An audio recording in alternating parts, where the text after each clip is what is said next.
Hi guys, I'm Ryan Edmondson I'm Steph Edmondson. and we're Beach Blue Build.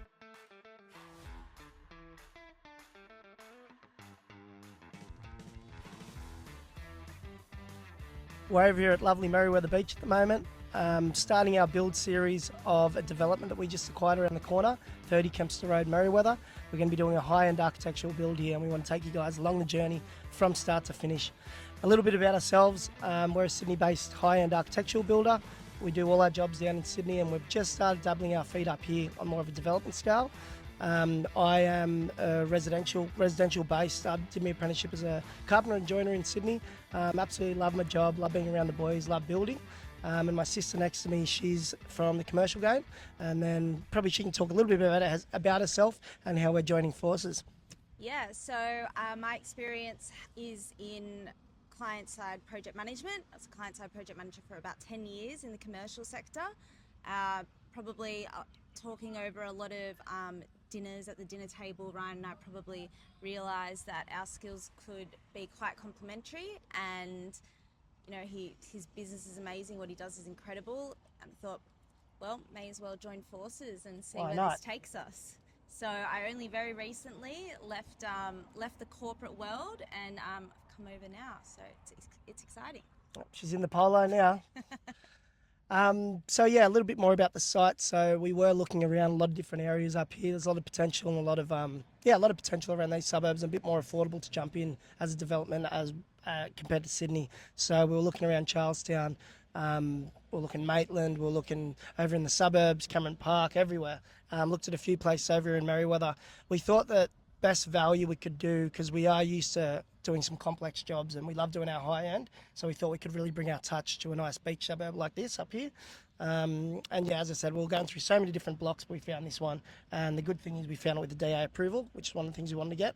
Yeah, so I think we came across this one, and Merewether's obviously beautiful, limited stock as well, so sort of getting that sort of entry into Merewether I think is pretty rare Definitely, potentially. And especially with the views. yeah, exactly. So as you'll see as the series goes through, the views from the place that we got are unbelievable. It was a freestanding house, pretty dilapidated. So Definitely. had a DA approved on it, which was very attractive. Obviously, we are building a high-end duplex.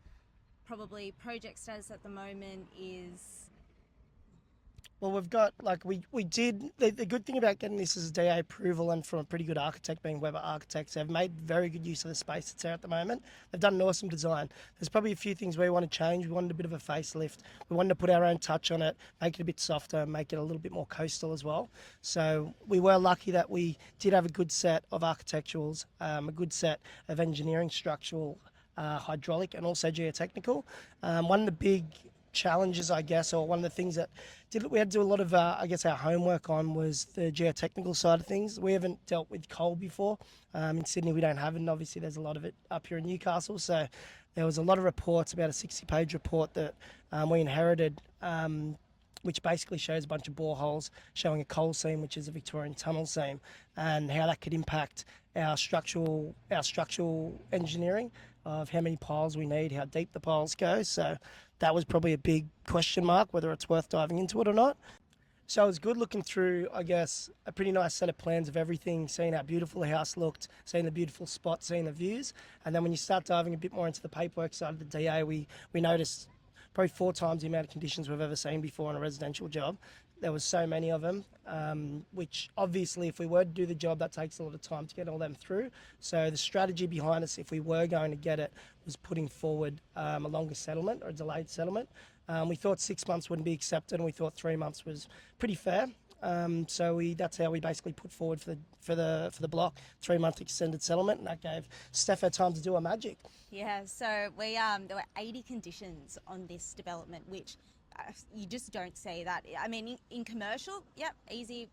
Even then, sometimes it's a lot less than that. So yeah, I had the fun job of getting the conditions closed out, or as much as I could, in that 3 month period, because as soon as it settled, we wanted to start. We wanted to be, or as close as possible to get to construction.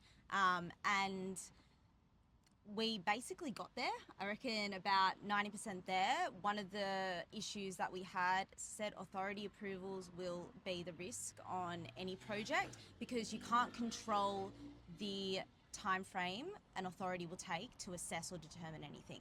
That's not up to you. But what you can control is getting everything you need to get to them within that time frame. So one thing we couldn't do or control was our hunter water approval, section 50. The notice of requirements for that had lapsed. We couldn't get that underway because we weren't the owners. So frustratingly, we had to sit and wait during that settlement period. And as soon as that settlement period ended and we were the owners, we got that clock started straight away. It was all systems go. Yeah, all systems go. But yeah, as I said, 80 conditions. A lot of it were design items that Weber had to review and address, which is very typical. You know, when you have a DA set of plans, typically they'll be at maybe at concept stage, essentially. It could be, or a little bit more, maybe schematic. Yeah. You know, maybe 40%. Yeah. Not really anywhere near, but yeah. Yeah, and this one is actually, that's why we were quite surprised because this was very detailed. So sometimes you might even go out on 30%. So naturally you need to get your design docs up to a stage where they're ready for construction. So a lot of those design items had to be addressed through a lot of reports. We had to get contamination assessments done by Prensa, geotech investigations, as we said. Some hunter water stuff. Driveway approvals through council. A lot more red tape than we would have expected, to be honest. But yeah, so we wouldn't have been able to do it, or we would have lost a lot of time if we didn't have that 3 months, definitely. Oh, 100%. If we didn't have that, we'd be in a bit of trouble, but we definitely made that work. Yeah, definitely. It worked on our side, and I guess that resources side of everything as well, because we obviously had a timeline on when we wanted to start.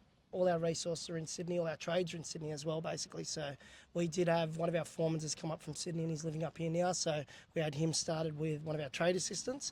So everything, it had to start at the day it had to start. So it was all systems go from when it settled, trying to get our approval sorted. Yeah. Yeah, not as easy as if we're in Sydney, because then we'd have a lot of people to call and we have all our crew down there. So yeah, a bit more difficult this one. That's probably what the struggle is as well, that what we've found. Well, obviously, businesses established in Sydney, we're finding our feet up in Newey, doing this pretty complex build, high-end build, tight program. We're pushing every day, and we're trying to make sure we have the best team as well. Yeah, which we're still building on, and it is a bit on the fly. So yeah, so it's finding all the best trades around here to make it the best it can be.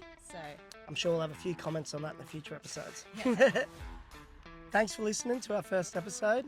Very excited to take you along the journey of this, our first build series from start to finish. Looking to do a video probably every month now. It's our first time doing this, so if you want to see anything else or have any details you want during the journey, just drop us a message, a like, a subscribe would be awesome. Yeah, and next episode we'll be taking you to site, so make sure you tune in for that. Can't wait.